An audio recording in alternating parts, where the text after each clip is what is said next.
자, 오전에 살펴볼 하나님의 말씀 마태복음 2장입니다.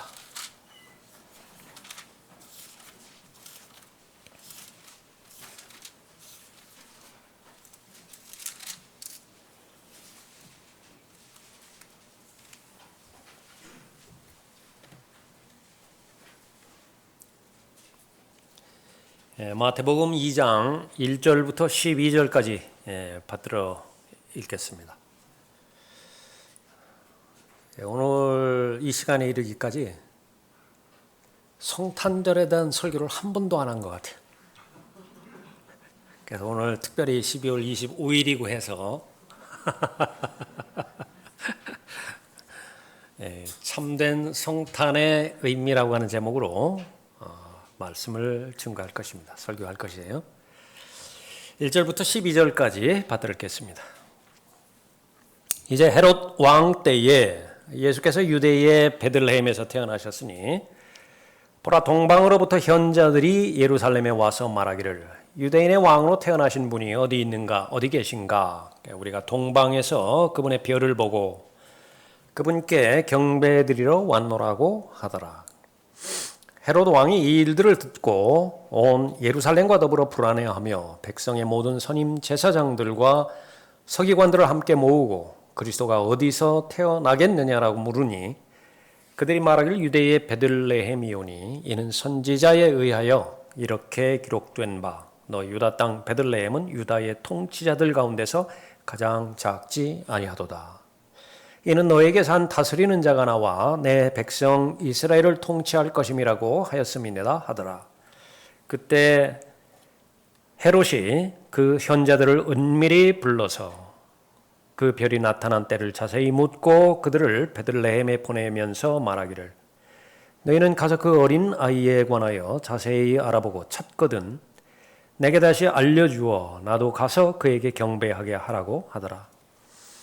그들이 왕의 말을 듣고 길을 떠났는데 보라, 동방에서 보았던 그 별이 그들을 앞서가다가 어린아이 있는 곳 위에 와서 멈춘지라. 그들이 그 별을 보고 심히 큰 기쁨으로 즐거워하더라.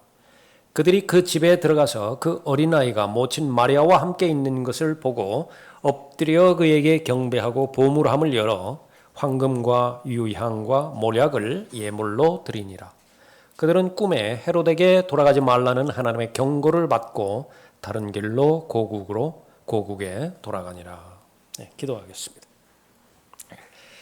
아버지 하나님의 베풀어 주신 은혜에 무한 감사를 드립니다.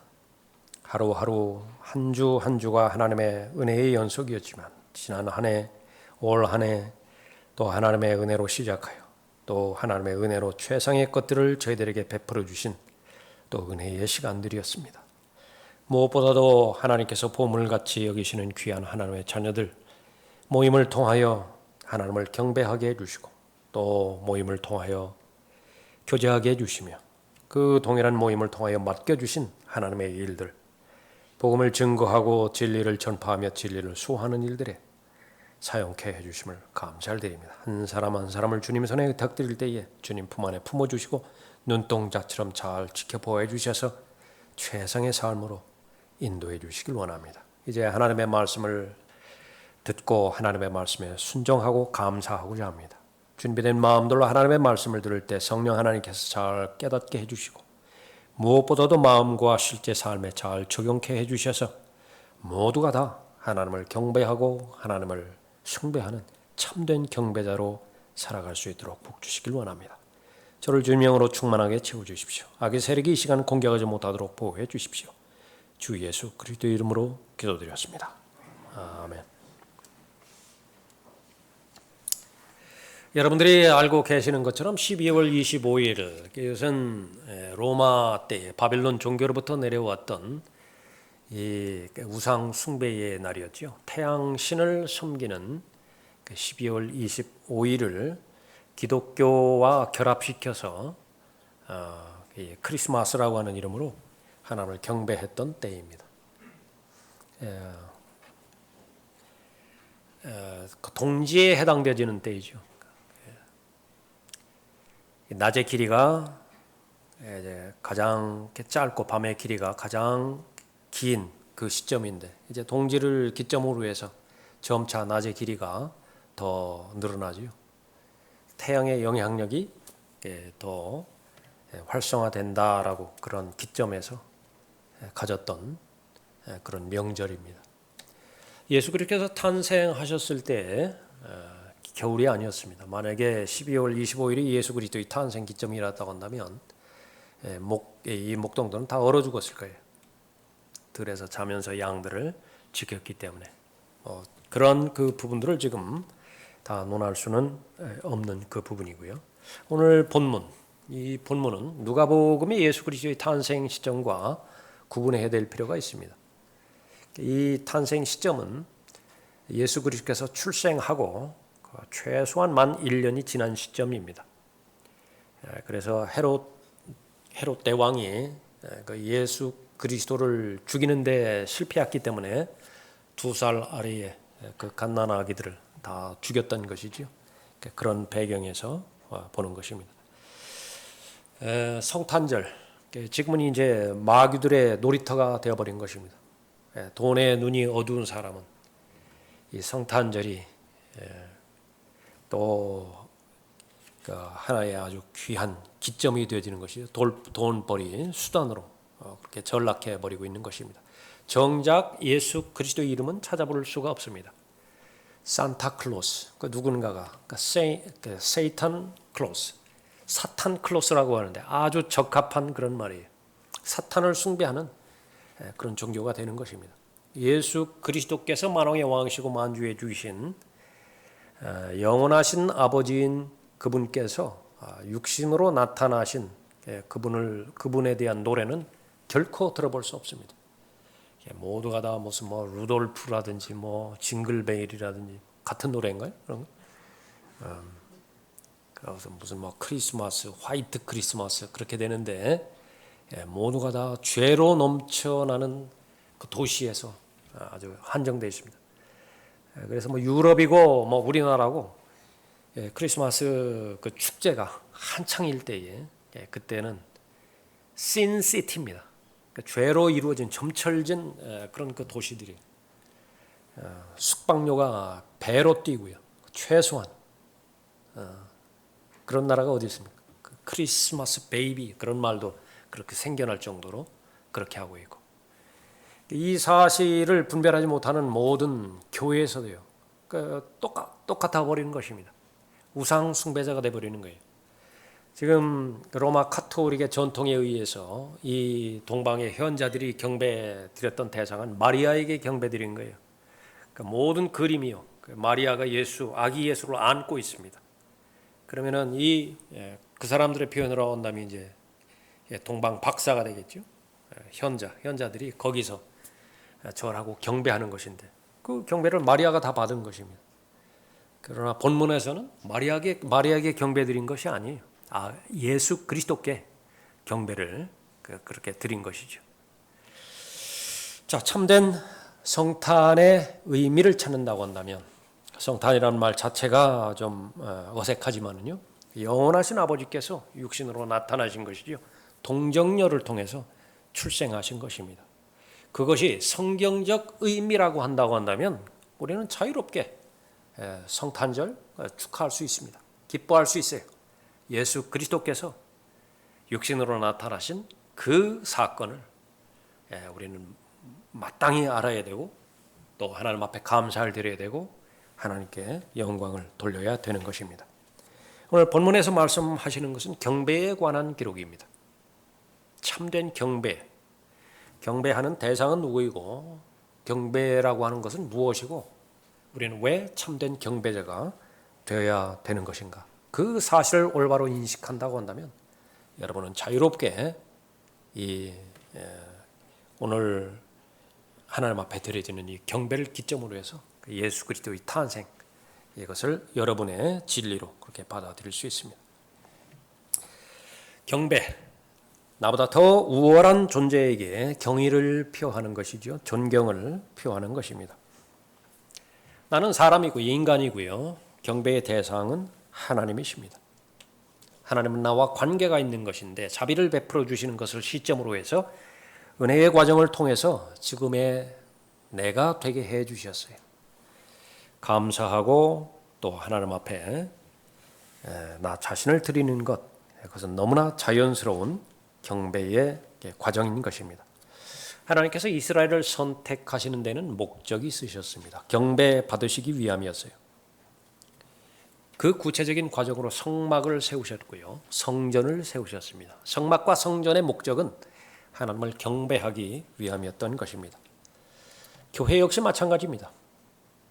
이 땅에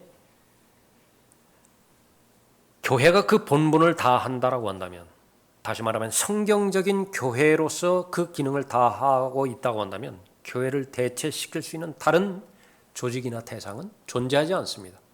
교회가 교회 노릇을 하지 못했을 때에 잠정적인 기간 동안에, 특히 2차 세계대전 전후로 인해서 선교회가 아주 많이 이렇게 잘 일어났었죠. 그건 잠정적인 기간이에요.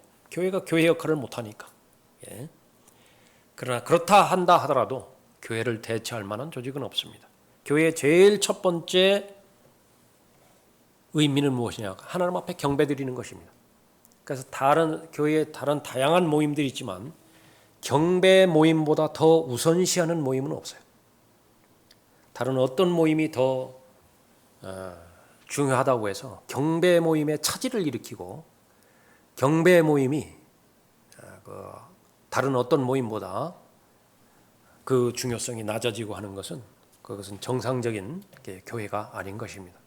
여러분의 삶 가운데서도 마찬가지예요. 여러분을 왜 불러주셨는가? 하나님께서 경배 받으시기 위해서 불러주신 것입니다.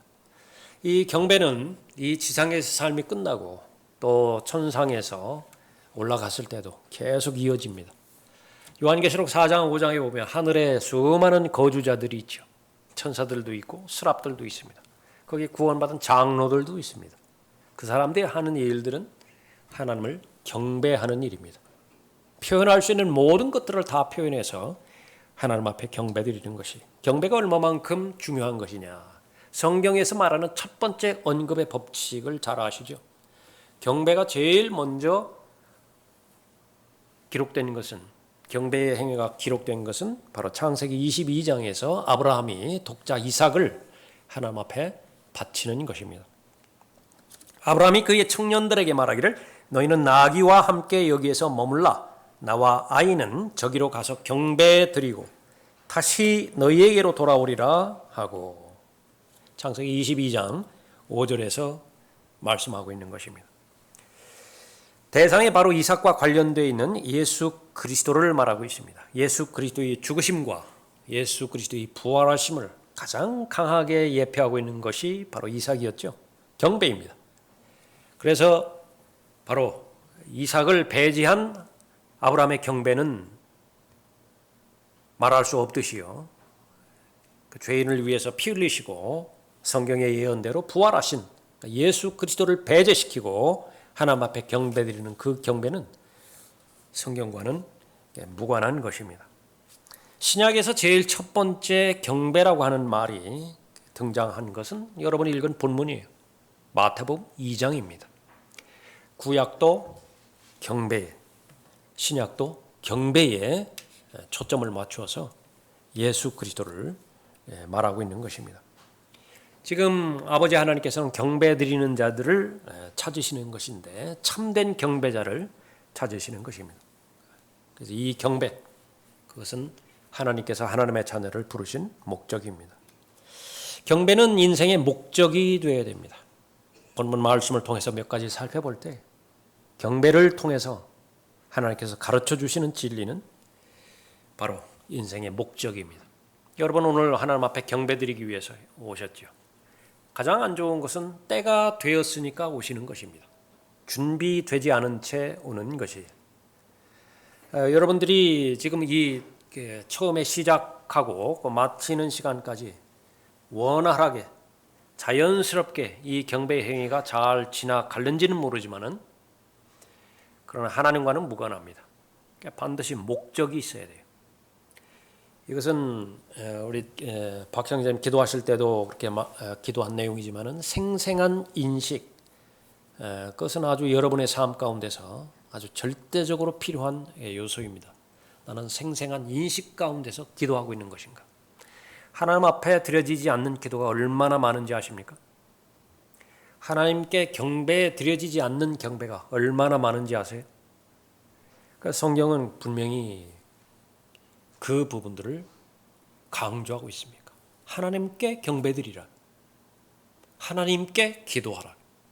사람에게 경배하지 말고, 사람에게 기도하지 말고 하나님께 기도하라. 제일 좋은 방법은 여러분이 골방에 있어서 하나님 앞에 기도할 때, 그것은 전적으로 하나님 앞에 기도하는 것이죠. 그대로 가져오시는 거예요. 여기서 경배라고 하는 것은 매일매일마다 하나님 앞에 드려지는 감사의 그런 그 반응이기 때문에 여러분들이 매일매일 여러분 혼자 생활할 때 하나님 앞에 경배드리는 내용 있죠. 그 마음을 그대로 가지고 오시는 것입니다. 다만 그 옆에 그런 같은 동기를 가진 사람이 모임을 통해서 하나님 앞에 경배드리고 있는 것이죠. 1절 보십시오. 이제 헤로드 왕 때에 예수께서 유대의 베들레헴에서 태어나셨으니 보라 동방으로부터 현자들이 예루살렘에 와서 무엇 때문에 온 것인가? 말하기를 유대인의 왕으로 태어나신 분, 그분이 어디 계신가? 분명히 경배의 대상을 알았어요. 그분은 유대인의 왕이에요. 우리가 동방에서 그분의 별을 보고 그분께 경배 드리러 왔노라. 경배 드릴 목적으로 왔노라. 그랬습니다. 이 한 가지 목적으로만 동방의 현자들이 예루살렘에 왔습니다. 집을 떠나온 이유가 경배드리기 위함이었어요. 또 보물함을 열어서 보물을 예수 그리스도께 드리죠. 경배드리죠. 보물을 가지고 온 목적이 무엇이냐? 경배예요. 이 현자들의 온 마음을 채우는 것은 바로 경배드리는 그런 마음이었습니다. 하나님의 자녀들, 예수 그리스도의 보혈로 구원받은 하나님의 자녀들, 인생의 목적이 경배입니다. 찬양, 경배의 동기에서 찬양 드리는 것이고요. 기도, 헌금, 설교, 또 결단, 모든 것들이 다 마찬가지입니다. 하나님을 기쁘시게 해드리고 또 하나님을 존귀히 해드릴 경배의 목적으로 들은 것입니다. 더 확장해서 성경을 왜 읽습니까? 하나님을 경배하기 위해서 읽는 것입니다. 성경을 왜 공부합니까? 마찬가지예요. 예수 그리스도를 경배할 목적으로 하나님 앞에 자신을 드리는 것이지요. 전체적인 관점에서 인생의 동기는 하나님 앞에 경배드리는 것입니다. 왜 돈을 그렇게 열심히 버는 것인가? 왜 건강 관리에 그렇게 열심히 하는 것인가? 이 목적을 마귀가 빼앗아가 버리고요. 정신 차려서 그 동기를 확인하지 못했을 때에 돈만 벌다가 인생을 끝내버립니다. 건강만 관리하다가 인생을 끝나버려요. 마귀가 노리는 것입니다. 요한복음 10장 10절에서 마귀가 온 분명한 목적이 있죠. 도둑질하기 위해서 온 것입니다. 경배를 도둑질해 간다고요. 마귀의 모든 방법들은 대체하는 것이죠. 가짜 경배와 참된 경배를 대체시켜 놓는 것입니다. 그러니까 여기에 속으면 안 돼요. 그러니까 속지 않기 위해서는 내가 경배 드리는 대상이 바로 유대인의 왕이라고 고백했던 이 동방의 현자들의 고백처럼 내 구주이신 것이죠. 나를 창조하시고 나를 구원해 주시고 오늘 이 시간에 이르기까지 가장 최상의 삶으로 인도해 주신 그분을 경배해 드리는 것입니다. 경배는 마음을 다하여 하나님을 사랑하는 경배 행위예요. 2절을 다시 보십시오. 유대인의 왕으로 태어나신 분이 어디 계신가? 우리가 동방에서 그분의 별을 보고 그분께 경배드리러 왔노라. 우리가 왔죠. 자원하는 마음입니다. 마음에서 일어나는 일들이 하나님께는 전부 다예요. 마음에서 일어나는 일이어야 된다고요. 마음으로 순종하는 것이고요. 마음으로 자원하는 그런 일이 경배입니다. 이 현자들을 아무도 강요하지 않았습니다. 하나님 앞에 경배드리는 경배자들 역시 마찬가지죠. 처음에는 어땠을지 모릅니다. 부모의 강요가 있었을지 몰라요. 친구의 강압적인 권면이 있었을지 몰라요. 그러나 참된 경배자로 하나님 앞에 경배 드릴 때에 그 경배는 어떤 의무감으로 드리지 않습니다. 그런 경배는 하나님께서 싫어하십니다. 하나님께서 받지 않으시는 것이지요. 경배는 마음의 행위이고 의지의 행위인 것입니다. 그러기 위해서는 우선 그분을 알아야 돼요. 그리스도인의 삶을 성공적으로 살아가는 제일 첫 번째 비결은 내가 그분을 위해서 무엇을 해야 되겠다라고 하는 그 강박관념에서 빨리 벗어나야 됩니다. 사실은 할 수 있는 일이 없어요. 무엇을 한다 하더라도 그분의 영광과는 거의 관계가 없습니다. 무엇을 베풀어 주셨는가를 빨리 알아야 됩니다. 제일 급선무. 하나님께서 나에게 어떤 은혜를 주셨는가. 성경을 모르면 그 받은 은혜를 모르죠. 본래 소유권이 다른 사람에게 있음에도 불구하고 내가 오래 여기에 머물렀다라고 하는 이유만으로 내 것으로 주장하는 오류를 범할 수가 있습니다. 그건 법적 근거도 없고요. 아무 근거가 없음에도 불구하고 근거 없이 주장하는 거예요. 내 거라고, 내 집이라고. 그리스도의 사랑이 우리를 강권하시느니라. 중요한 말씀입니다. 그리스도의 사랑만이 우리를 움직인다 그 말입니다. 그리스도의 사랑만이 우리를 참된 경배자가 되게 하신다 말씀하시는 거예요. 그러면 그리스도의 사랑을 먼저 알아야 되겠죠. 이는 한 사람이 모든 사람을 위하여 죽으면 모든 사람이 죽은 것이라고 우리가 판단하기 때문이라. 아담 한 사람이 범죄했을 때에 모든 사람이 죄를 지은 것으로 하나님께서 여기신 것이죠. 판단하는 것이죠. 대표성입니다. 그 한 가지 사실만 볼 때에 불평을 가질 수 있지만은 그러나 또 한 사람의 기쁜 소식을 들을 때에 우리는 감사가 넘칠 수밖에 없습니다. 예수 그리스도는 죄인 전체를 대표해서 죄인 전체를 위하여 십자가에 달려 내가 마땅히 매달려야 되는 그 자리에서 대신 매달리신 것이죠. 내가 마땅히 받아야 되는 심판과 저주를, 지옥의 영원한 형벌을 대신 받으신 분이십니다. 그것이 하나님의 사랑이에요.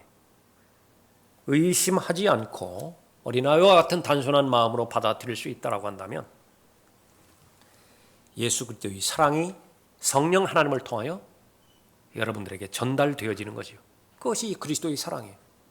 그 그리스도의 사랑이 일을 합니다. 여러분을 움직여요. 여러분의 손을 움직이고 발을 움직이고 여러분의 마음을 움직이는 것입니다. 그가 모든 사람을 위하여 죽으신 것은 산자들이 이제부터는 더 이상 자신들을 위하여 살지 않고 자기들을 위하여 죽었다가 다시 살아나신 그분을 위하여 살게 하려는 것이라. 경배의 목적은 무엇이냐? 이제는 자신을 위하여 세상을 위하여 살지 않고 하나님만을 위해서 세상을 살라라는 것이죠. 하나님의 사랑을 모르는 사람은 온통 부담으로만 다가올 수 없는 이 말씀이지만 그러나 하나님의 인자하심을 맛보아 점차적으로 하나님의 사랑을 잘 알아가는 사람에게는 말씀하시면 말씀하실수록 은혜가 넘치는 주의 인자하심을 맛보게 되어지는 것입니다. 지금까지 베풀어 주신 은혜만으로도 충분한데 하나님께서는 아직도 멀었다 그거예요. 주실 것이 넘쳐나요. 아버지 하나님께서 주시는 분이십니다. 아버지 하나님은 주시는 분이세요. 그럼 가장 가까운 답입니다. 이 사실을 모르면 계속 무언가가 요구만 하시는 것 같다. 무엇을 요구하죠? 하나님께서 여러분에게 요구하는 것은 무엇입니까? 그릇을 빨리 가져오라고. 그릇을. 가져올 수 있는 모든 그릇은 다 가져오라고. 우리 집에는 간장동지 하나밖에 없는데요. 그거 가져오라고. 가득 부어줘요. 가득. 더 부어주실까요? 더 부은데 막 넘쳐서 흐릅니다. 한계가 있죠. 다른 그릇 가져오라고. 다른 그릇. 도라무통? 이왕이면 그런 거 가져와야 됩니다. 큰 컨테이너? 이런 거 가져와야 돼요. 담을 수 있는 양은 무한하다고요. 하나님의 은혜와 하나님의 진리는. 그것이 바로 자신을 위해서 살지 않고 자기들을 위하여 죽었다가 다시 살아나신 그분을 위하여 살게 하려는 것입니다. 예수 그리스도께서 오신 목적은 생명을 얻게 하고 그 생명 안에 있는 하나님의 은혜의 풍요로움, 풍성한 열매를 맺는 그러한 삶을 살게 하려고 오신 것이죠. 경배입니다. 마음을 다하여 하나님 앞에 경배하는 것이 바로 그 부분입니다. 경배는 기쁨으로 드리는 특징이 있습니다. 10절 보십시오. 그들이 그 별을 보고 심히 큰 기쁨으로 즐거워하더라. 그들이 그 집에 들어가서 그 어린아이가 모친 마리아와 함께 있는 것을 보고 엎드려 그에게 경배하고 보물함을 열어 황금과 유향과 몰약을 예물로 드리더라. 이 현자들이 구약에서 예언되어 있는 다니엘을 통해서 또 에스겔을 통해서 예언된 하나님의 말씀을 열심히 공부하고 잘 준비를 하던 가운데 그것을 찾고 있는 가운데 또 하나님께서는 주의 천사의 개입의 과정들을 통해서 그렇게 잘 알게 해주셨죠. 마침내 민수기 24장에서 예언되었던 그 별이 발견이 되기 시작한 것입니다. 출발을 해요. 거의 최소한 1년의 기간이 소모가 됩니다. 이들이 출발했던 때는 유프라테스 그 지역이니까 메소포타미아 지역이에요. 그때의 상황 가운데서 그 사막을 건너서 예루살렘까지 이렇게 오게 된 것이죠. 얼마나 지루했겠습니까? 얼마나 그 여행이 위험스러웠겠어요. 그래서 그것을 다 감수하고 마침내 목적에 해당되지는 유대인의 왕인데 만왕의 왕 만주의 주이시죠. 그분을 발견하게 된 거예요. 만나게 된 것입니다. 그때에 바로 기뻐하였다 그렇게 말하고 있는 것이죠. 그들이 그 별을 보고 심히 큰 기쁨으로 즐거워하더라. 기쁨만 한다 하더라도 우리의 정서가 달라지죠. joy. 강조합니다. great joy. 큰 기쁨이다. 근데 그 great joy가요. 여기저기 있어요. great joy, great joy, great joy. exceedingly 흘러 넘쳐버렸어요. 무엇을 말하는 것이에요? 표현할 길이 없어요. 그 기쁨을 무슨 표현할 길이 없어요. 우리 모두가 다 들림받아서 이제 예수 그리스도의 얼굴을 뵐 때의 그 부분입니다. 표현할 기쁨이라고.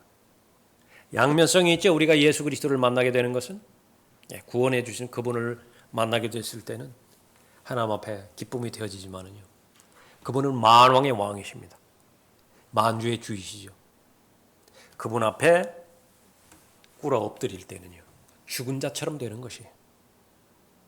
하나님의 진리의 말씀을 알면 창조주 하나님이신 그분이 얼마만큼 무한한 권위를 가지고 계신 분이에요. 권세를 가지고 계신 분인가. 그것을 아는데 이 동방의 현재들이 잠깐 보여준 것입니다.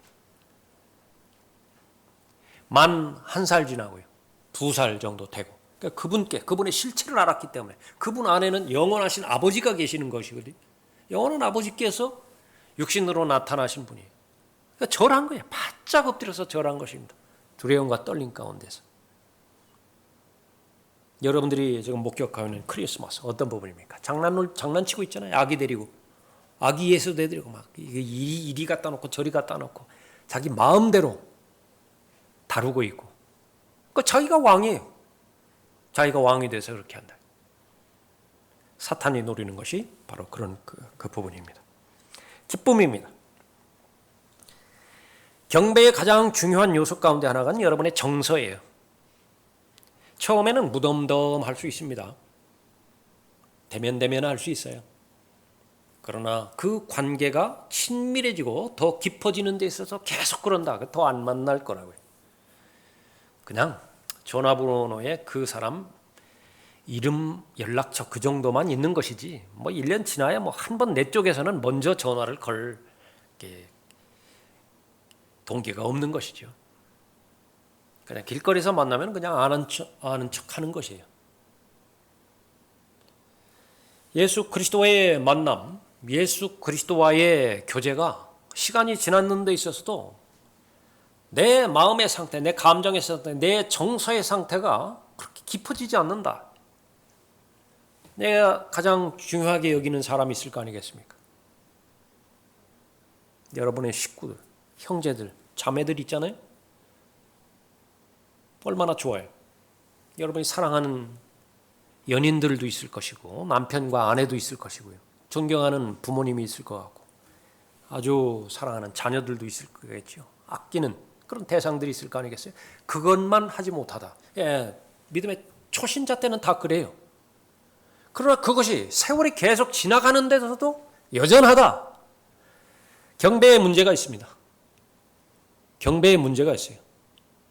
경배는 하나님 앞에 드리면 드릴수록 그분에 대해서 더 잘 알아가는 과정을 하나님께서 부여해 주시고요. 그분을 더 잘 알아가면 알아갈수록 그 증거로서 기쁨을 주십니다. 즐거움을 주세요. 오 너희 모든 백성들아 손뼉을 칠지어다. 승리의 함성으로 하나님께 소리질지어다. 우리가 다 개별적으로 할 수 없습니까? 이 표현을 공통적으로 하는 것이 찬양 아니겠어요? 목소리가 크든 작든지 간에 마음에서 우러나오는 찬양으로 하나님 앞에 경배드리죠. 참된 경배자들인 것입니다. 온 땅아 주께 즐거운 소리를 내어라. 큰 소리를 내며 기뻐하고 찬송하라. 내가 얼마만큼 노래 실력이 좋은 것인가? 그것이 최우선 동기가 아니라 화음이 안 맞아도 돼요. 지나치게 신경 쓸 필요 없습니다. 우리 연주자들 너무나 많이 거기에 대해서 그렇게 신경을 써서 스트레스로 다가오는 것은 제가 원치 않아요. 피아노 칠 때도 계속해서 말씀을 드리죠. 틀려도 돼요. 틀리지도 않지만 없다. 어떻게 되죠? 또 하나의 좋은 것이 연주 없이 목소리로만 하는 노래 뭐라고 그랬죠? 아주 너무 아름답더라고요. 괜찮습니다. 문제는 기쁜 마음에서 우러나오는 찬송이에요. 기쁜 마음에서 하나님 앞에 감사의 표명을 드리는 것이죠. 경배, 개인적으로 드리는 경배입니다. 우리가 다 여럿이 모여 있지만은 결국은 한 사람 한 사람이 주체가 돼서 하나님 앞에 경배 드리는 거예요. 여러분 다 없다고 생각해 보세요. 다 없다고. 여러분 혼자만 이 자리에 앉아 있습니다. 경배는 하나님 앞에 찬송과 기도를 드려드리죠. 내가 해야 되는 기도를 다른 사람의 기도를 통해서 내가 한 마음이 돼서 경배 드리게 하는데 너무 좋아요. 찬양이 있습니다. 내가 하나님 앞에 찬양을 불러드려야 되는데 하나님께서 찬양하는 지체들을 모으셔서 함께 부르게 하는 것입니다. 내가 더욱더 힘을 나요. 하나님 앞에 드려지는 경배는 말씀 선포가 있죠. 내가 말씀을 준비해서 나에게 선포해야 돼요. 내가 하나님의 말씀의 사람이 되어야 되는 것입니다. 설교자를 보내주셨죠. 나 때문에 보내주신 거예요. 그래서 모임을 통해서 하나님 앞에 경배 드릴 때에 경배의 주체는 내가 되는 것입니다. 마귀가 노리는 것은 무엇이에요? 예배 보러 가게 하는 거예요. 구경하게 하는 것입니다. 구경하게. 대표로 여기 찬양대가 찬양하지만은요. 가사에 음미하면서 내가 마음으로 동의하는 것입니다. 아멘이에요. 아멘.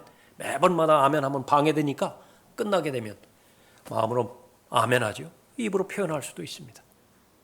예. 개인적으로 하나님 앞에 드려지는 경배. 그것이 바로 큰 기쁨으로 하나님을 경배드리는 그 경배를 말하는 것입니다. 참된 경배. 마음을 다하여 생각을 다하여 힘을 다하여 지성을 다하여 하나님을 사랑하는 경배입니다. 참된 성탄의 의미, 참된 경배자가 되는 것이에요. 영원하신 아버지께서 왜 육신으로 나타나셨는가? 경배 받으시기 위함인 것입니다. 나를 구원해 주신 분이 바로 경배의 대상인 그 하나님이시고요. 또 지금까지 무한한 은혜와 자비를 베풀어 주셨고 수많은 기도에 응답하여 주셔서 지금의 내가 되도록 인도해 주셨습니다. 내가 할 수 있는 것, 다른 것들은 못한다 하더라도 내가 할 수 있는 것, 성경에서 분명하게 내가 할 수 있다라고 최소한의 것들을 말씀해 주신 것, 그것은 경배입니다. 그러므로 우리가 그분을 통해서 찬양의 제물을 하나님께 계속해서 드리자. 이것이 그의 이름에 감사하는 우리 입술의 열매니라. 히브리서 13장 15절의 말씀인 것입니다. 교회의 목적은 무엇입니까? 여러분을 경배자로 만드는 것입니다. 육성시키는 것이에요. 어디의 경배자죠? 골방에서의 경배자입니다. 여러분이 혼자 있을 때에 하나님의 말씀을 읽는 말씀의 사람으로 하나님 앞에 입증이 된다. 그 교회는 훌륭한 교회예요. 여러분 혼자 있을 때에 어디서든지 내가 그리스도인임을 시인하는, 하나님 앞에 고백하는 그리스도인이다. 여러분이 속해 있는 지역교회는 훌륭한 교회예요. 몇 주 전인가 그렇게 서울 선교 보고 올라가기 전에 여기서 구령 보고 그렇게 말씀드렸죠. 그야말로 한 세보지는 않았지만 한 100여 곳 되는 것 같더라고요. 어디를 가든지, 여행지든지 터미널이든지 산이든지 배이든지 어디든지 자신이 그리스도임을 증거하는 것입니다. 그것은 광의적인 부분에 있어서 꼭 복음만 전하라는 것이 아니에요. 사람들 앞에서 나는 그리스도인입니다. 나는 하나님을 믿는 사람입니다. 거기서부터 시작하면 되는 것이에요. 그렇게 될 때에 그 사람은 참된 경배자가 되는 것입니다. 교회의 목적, 어디를 가나 자신이 하나님의 자녀임을 확신하고 또 입증할 수 있는 마음으로부터 우러나는 고백을 할 수 있다고 한다면 교회의 목적이 성취되어지는 것입니다. 이 참된 경외, 반드시 방해가 있습니다. 가짜 경배는 방해가 없어요. 내가 예수 그리스도를 믿고 입만 꽉 다물고 있다고 하면 어떠한 방해도 없습니다. 한번 실행해 보세요. 어떠한 방해가 있나? 문제는 말을 하기 때문에 어려움이 생기는 거예요. 나는 예수 그리스도 믿는다고, 당신도 예수 그리스도를 믿어야 된다고 그 말을 하기 때문에 문제가 생기는 것입니다. 참된 경배, 사탄이 가장 싫어하는 것입니다. 사탄이 원하는 것은 자신을 경배하는 것이에요. 사탄은 경배를 받기 위해서 존재하는 대상입니다. 무엇을 통해서 경배를 받죠? 교회를 통해서 경배를 받아야 돼요. 무엇을 통해서 경배를 받죠? 사람들을 통해서 경배를 받아야 되는 것입니다. 그것이 바로 오늘날의 크리스마스예요. 오늘날 크리스마스는 모두가 다 사탄을 경배하는 것입니다. 진리와 무관하고 있고 만왕의 왕이시고 만주해 주신 예수 그리스도께서 다시 오실 것을 절대로 믿지를 않아요. 그냥 내가 다루기 쉬운 부분에 있어서만은 마음껏 내 손아귀에 넣고 장난질을 치면서 이름만 하나님 앞에 대한 영광이라고 보는 것입니다. 어떠한 방해를 받게 됐죠? 3절 보십시오. 헤롯 왕이 이 일들을 듣고 온 예루살렘과 더불어 불안해하며 백성의 모든 선임 제사장들과 서기관들을 함께 모으고 그리스도가 어디서 태어나겠느냐라고 물으니, 실제적인 왕이죠. 로마가 임명한 로마 왕입니다. 헤롯 왕은. 그런데 이 사람들이 와서 유대인의 왕으로 계신 곳이 어디인 것이냐 봤다. 현실적으로 볼 때요, 좀 문맥을 상황을 고려해 볼 때 이 세 사람, 동방의 현재라고 하는 부분은 대단한 권세가 있는 사람입니다. 여러분이 아시는 것처럼 다니엘 시대 때에, 메데 페르시아 시대 때에, 또 그 전에 바벨론 시대 때에 가장 상위층에 속하는 그 부분들이 제사장 직분이었죠. 점성술로 그 대표하는 그런 부분인데요. 페르시아 때는 킹메이커로 불립니다. 이 사람들이 왕이 누가 될 것인지를 선정을 해요. 마치 어떤 사람이 무슨 어떤 그룹에서도 그런 그룹이 있었죠. 관상 봐가지고서 임원으로 될 거냐 안 될 거냐, 신입사원 채용할 때도 관상 봐가면서 그렇게 가듯이요. 나름대로 근거가 있으니까 했던 것이거든요. 돈 들어가면서 그 짓 왜 하겠어요.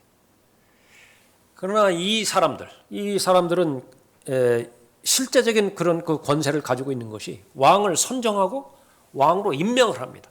기름을 붓든지 의식을 치르든지 해서 왕을 만들어버리는 것이, 왕을 폐위시키도 해버리는 것입니다. 그런 절대 권세를 가진 사람들이요, 그 먼 메소포타미아 지역 그 부근에서 그렇게 올 때에 세 사람만 달랑 왔다고 보기가 힘든 거예요. 그것을 호위하고 또 보호할 수 있는 근위대를 동원해서 그렇게 왔을 가능성이 큰 것입니다. 그 사람들이 당도했으니까 예루살렘이 시끌벅적한 거예요. 와서 묻는 것이 유대인의 왕으로 오신 분이 어디 계시느냐고 물어봤더니 현실적으로 이 로마가 임명한 헤롯 왕이요. 큰일 난 것입니다. 그래서 어떠한 예수 그리스도를 왕으로 받아들이지 않는 사람보다 헤롯 왕의 입장에서는 믿음이 있었던 사람이에요. 유대인의 왕이 온다라고 하는 것을 믿었던 사람입니다. 얼마만큼 방해를 했습니까? 죽여야 되겠다. 모든 술수를 다 당하죠. 성경 지식이 필요했습니다. 성경 지식 불렀죠. 여기 4절에 보시죠. 백성의 모든 선임 제사장들과 서기관들을 함께 모으고 그리스도가 어디서 태어나겠느냐라고 물으니 어떻게 예언이 되느냐? 그 예언의 말씀을 알기를 원했던 것입니다. 성경 공부를 한 거예요. 설교를 들은 것입니다. 가르침을 받은 것이에요. 근데 목적이 다르다고요. 목적은 무엇입니까? 자기 욕망 실현입니다. 오늘날도 똑같아요. 성경 공부가 하나님에 대한 경배로 이어지지 않는다고 한다면 그것은 무익한 것입니다. 설교가 마음의 변화와 삶의 변화로 이어지지 않는다라고 한다면 그것은 무익한 것입니다. 아니요. 저한테는 무익한 것이 아니라 삶의 변화까지는 가지 않는다 하더라도 마음은 좋은데요. 아니, 알게 모르게 마음이 교만해져 가기 시작해요. 그 들었던 말씀. 그 성경 그 마태복음 2장에 있는 말씀. 확 닫아버립니다. 더 이상 말씀이 내 안에서 빛으로서의 역할을 감당하지 못하게 생명력으로서 열매를 맺지 못하도록 죽어버리는 것입니다. 그것이 사탄이 주는 교만인 것입니다. 참된 경배, 반드시 방해받는 것이죠. 모든 사람이 이 현자들이 드리는 경배를 기뻐하지 않습니다.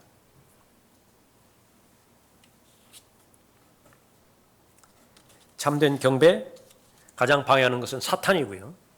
사탄이 가장 잘 쓰는 대상은 육신입니다.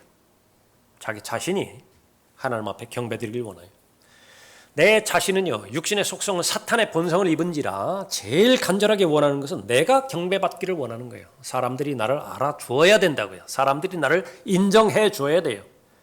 그런데 이것은 아주 끈질긴 고투입니다. 들림받아 올라갈 그때까지 평생 싸워야 되는 영역이에요. 처음에는 좋은 동기로 하나님께서 맡겨주신 일들을 잘하고 좋은 동기로 하나님을 섬깁니다. 그런데 사탄이 그냥 가만 놔두지를 않아요. 사탄이 여러 주변 사람들 동원하고 계속 띄우는 거예요. 띄운다. 유명세를 타게 만들고 유명인으로 만들어버리는데 그 시험을 이길 사람이 극히 드물어요. 그러니까 거기에서 져버린다고요. 그러니까 그 처음에 출발했던 좋은 동기, 좋은 선한 마음 다 잃어버리고 나중에는 씁쓸해지는 것입니다. 경배는 그만큼 소중한 동시에 그만큼 가치가 있는 동시에 경배에 대해서 생생하게 인식하고 참된 경배자가 되어야 될 것입니다. 제일 중요한 그 요소, 그것은 나는 나 자신의 것이 아니다라고 하는 사실을 알고 믿는 것입니다. 또한 너희 몸은 너희가 하나님으로부터 받은 바 너희 안에 계신 성령의 전인 것을 알지 못하느냐? 알지 못해요. 내 안에 성령께서 계시는 성전인 것을 알지 못하는 것입니다. 또 알지 못하는 것이 있어요. 너희는 너희 자신의 것이 아니니라. 너희는 값을 치르고 산 것이니 그러므로 하나님의 것인 너희 몸과 너희 영으로 하나님께 영광을 돌리라.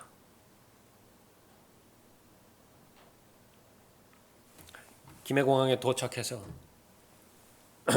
택시를 탔는데 막 추위에 막 떨었더니 제가 추위에 좀 많이 약한가 봐요. 저만 그런 게 아니라 여러분 다 마찬가지일 것입니다. 한번 서울 한번 다녀와 보세요. 그렇게 추운 곳인지 몰랐어요. 또 가장 춥기도 하고 몸이 좀 고단해졌는데 기사분이 여성이시더라고요. 처음입니다. 여자분이 그 택시기사 하시는 것을 처음 봤어요. 제 아내가 이제 또 반갑기도 해서 뭐 여러 가지 묻기도 하고 걱정되었던 것이 그 추위에 여기 그 수돗물을 좀 틀고 왔어야 되는데 그걸 꽉 잠그고 왔습니다. 또 거기 서울에 가 있는 동안에 그 옆집에서 또 연락이 왔는데 조금씩 틀어놓으라고 그런 이야기 하다가 계기가 돼서 복음을 전했는데 그 처음에 그 부분이 그거였습니다. 기사님의 모든 죄가 다 빚이 다 청산되었다는 사실을 아시느냐고. 다 이루었다. 예수 그리스도께서 말씀하셨을 때 모든 빚 문제가 다 해결된 것입니다. 은혜를 베풀어 주신 것이죠. 그 결과 어떻게 됐습니까? 나를 사주셨다고요. 그러니까 내 소유권은 하나님 앞에 있는 것입니다. 그 사실을 안다고 한다면 참된 경배를 드리는 데 있어서 어렵지 않습니다. 참된 경배를 방해하는 방해 요소가 있다는 사실을 반드시 우리는 알아야 되는 것입니다. 사탄이고 자기 자신이고 게으름이 사탄이고 자기 자신이고 게으름입니다. 참된 경배는 하나님과의 관계를 더욱더 친밀하게 해주시는 것인데 얼마만큼 친밀하게 해주시는 것이냐. 일생 동안 자신의 발걸음을 인도해 주십니다. 마지막 절 12절 보십시오. 그들은 꿈에 헤롯에게 돌아가지 말라는 하나님의 경고를 받고 다른 길로 고국에 돌아가니라 그랬습니다. 악한 현 세상을 살아가면서 누구의 인도를 받으며 살아갈 것이냐. 그러니까 여러분은 결정해야 돼요. 일찍 결정할수록 좋습니다. 어차피 세상을 살아가는 데 있어서 내 힘만으로는 살아가기 힘들거든요. 그러니까 세상의 원리와 세상의 풍조에 의지해서 그쪽 방향으로 빨리 결정하는 거예요. 열심히 공부하고 열심히 준비하고 열심히 세상의 방법 가운데서 자신을 적용시켜야 되며 또 하나는 하나님의 방법입니다. 하나님께서 제시해 주는 것은 분명한 진리이기 때문에 참된 경배자로 살아갈 때에 나의 구체적인 앞길을 인도해 주시는 것은 물론이고 얼마만큼 많은 지뢰가 묻혀 있습니까? 얼마만큼 많은 함정이 아닌 것으로 가정해서 거기에 도사리고 있습니까? 그 무슨 방법으로 헤쳐나가요? 얼마나 담이 크길래 얼마나 자신감이 있길래 하나님의 도우심을 배제하고 자신의 능력으로 살아가겠습니까? 이 현자들은 현명하니까 현자들이라고 한 거 아니에요? 지혜가 있으니까 현자들이라고 한 것 아니겠어요? 하나님의 도움을 받아야 됩니다. 헤롯에게 가지 말라고 그랬다고요. 헤롯에게 가지 않고 자기 길로 고국으로 그렇게 돌아갔던 것입니다. 너는 오직 강건하고 아주 담대하여 내 종 모세가 내게 명령한 모든 율법대로 지켜 행하고 그로부터 오른편이나 왼편으로 돌이키지 말라. 무슨 수로 오른편이나 왼편으로 돌이키지 않을 자신이 있죠? 도대체 어떤 길이 진리의 길이고 어떤 길이 올바른 길이고 수많은 길이 지금 내 시점에서 볼 때 올바른 길이지만 그 끝은 죽음이라고 말씀하셨는데 그 길이 아닌 보장을 무슨 수로 얻어요? 하나님의 말씀은 분명하게 자신 있게 제시하는 것입니다. 하나님 앞에 경배드리는 사람, 말씀을 근거로 해서 나를 베풀어 주신 하나님의 은혜에 감사해서 하나님 앞에 경배드리는 사람, 그리하면 내가 어디로 가든지 번영하리라. 하나님께서는 모든 하나님의 자녀들에게 여호수아를 포함한 모든 하나님의 자녀들에게 번영과 번성과 성공을 약속해 주셨어요. 그것은 후회하지 않는 번영입니다. 후회하지 않는 성공이에요. 많은 걸 모아놓고 마음은 씁쓸함한 그런 성공 아니에요. 그러니까 하나부터 열까지 모두가 다 만족스러운 것들입니다. 하늘의 보물을 다 쌓아놓는 것이죠. 참된 경배자, 여러분은 한 해 동안 참된 경배자로 여러분의 최상의 시간을 바쳤을 것입니다. 이 모임을 근거로 해서 여러분은 하루하루 살아가는 데 있어서 매일매일 살아가는 데 있어서 여러분은 참된 경배자로 하나님 앞에 또한 귀한 시간을 드리고 하나님과 동행하며 살아오셨을 것이 하나님께서는 성공적인 삶을 살았다라고 여러분 평가하는 것입니다. 그러나 혹 되돌이켜 볼 때 내 믿음의 분량만큼 내가 하지 못했다고 한다면 그것은 자백해야 될 죄인 것입니다. 어떤 사람은 여건이 활용치 않아가지고 한 달에 한 번 정도 경배 모임에 참여하는 사람도 있습니다. 어떤 사람은 몇 개월 만에 한 번 참여하는 사람도 있죠. 그 경배를 소중히 받으십니다. 하나님께서는 그 사람의 믿음의 분량이고 처한 여건과 상황에 똑같은 관점에서 평가하려고 하는 것이 사람의 관점이라고 한다면 하나님의 관점은 달라요. 그러나 모든 모임에 참석했을지라도 하나님께서 받으시지 않는 경배도 있다라고 하는 사실을 여러분이 인식할 때 여러분은 객관적으로 정확하게 여러분 자신에 대해서 평가할 수 있을 것입니다. 내가 1년 동안 하나님 앞에 경배드렸을 때에 나의 경배를 하나님께서 어떻게 받으셨는가. 대표적인 부분으로 동방의 현자를 보여주시지만 우리 모두가 다 현자가 되어야 돼요. 이 사람은 경배의 분명한 목적을 가지고 인생을 살아갔던 사람이고 가장 소중한 시간, 그 최소한 1년이 넘는 왕을 만나기 위해서 걸어갔던 그 과정들, 지루한 길이었고 또 위험이 도처에 깔렸던 길이었지만은 그 가치가 너무 고귀했기 때문에 마다하지 않았죠. 가지고 온 것은 보물함이었습니다. 가장 귀한 것이었어요. 여러분의 생애 가운데서 가장 귀한 것이 무엇입니까? 돈입니까? 여러분의 쾌락입니까? 하나님께서는 여러분에게 가장 중요한 것은 여러분 자신이라고 말씀하세요. 여러분의 마음과 여러분의 몸, 그것을 하나님 앞에 드릴 때 그것보다 더 합당한 경배는 없습니다. 하나님의 평가예요. 로마서 12장에서. 여러분의 인생을 규정 짓는 것은 시간입니다. 여러분의 시간들을, 그 귀한 시간들을 어떻게 하나님께 편성해 드리고 시간에 좋은 계획들을 세움으로 인해서 수없이 여러분의 시간을 탈취하고 여러분의 시간을 도둑질해가고 여러분의 시간을 강도질해가는 수많은 시간 도둑들에 대해서 여러분의 시간을 잘 지키고 그 결과 단번에 전해주신 하나님의 믿음을 여러분들이 잘 지켰는가? 참된 경배자예요. 오늘 조정 시간을 통해서 한 해 동안 하나님 앞에 참된 경배자로 살아가게 해주신 하나님의 은혜에 대해서 감사드리고요. 동시에 내가 참된 경배자로 그렇게 마땅히 하나님을 더 기쁘시게 해드리고 그럴 부분이었지만 마귀의 공격을 내가 감지하지 못함으로 인해서 혹은 나 자신이 이기적으로 사는 동기 때문에 아니면 나 자신이 놓지 못하는 죄에 대한 쾌락에 대한 사랑 때문에 아니면 나의 게으름 때문에 그 부분이 이루어지지 못했다라고 한다면 오늘 이 시간을 통해서 완전히 다 해소하시고 완벽하게 다 밀어내시고 참된 빛이신 예수 그리스도로만 여러분의 마음이 가득 채워져서 하나님께서 보시기 여러분의 상황과 여건이 어떻든지 간에 참된 경배자라고 인정하시는 여러분이 되시기 바랍니다. 기도하겠습니다. 하나님의 베풀어 주신 은혜에 감사를 드립니다. 가장 피조물로서의 가장 영광스러운 특권은 만왕의 왕이시고 만주의 주님이신 하나님을 만나 뵙고 경배를 드리는 것인데 예수 그리스도의 보혈의 공로로 말미암아서 은혜로운 과정 가운데서 참된 경배자로 살아갈 수 있도록 인도해 주심을 감사를 드립니다. 초청 시간을 의뢰합니다. 주님 앞에 감사를 표하게 해주시고 또 자신을 돌아보게 해주시며 남은 여생 동안 다시 한번 진정한 참된 경배자로 살아가게 하라고 하나님 앞에 좋은 결심을 드리는 성도의 기도의 시간이 될 수 있도록 인도해 주십시오. 주 예수 그리스도 이름으로 기도드렸습니다. 아멘. 다 같이 일어나시겠습니다.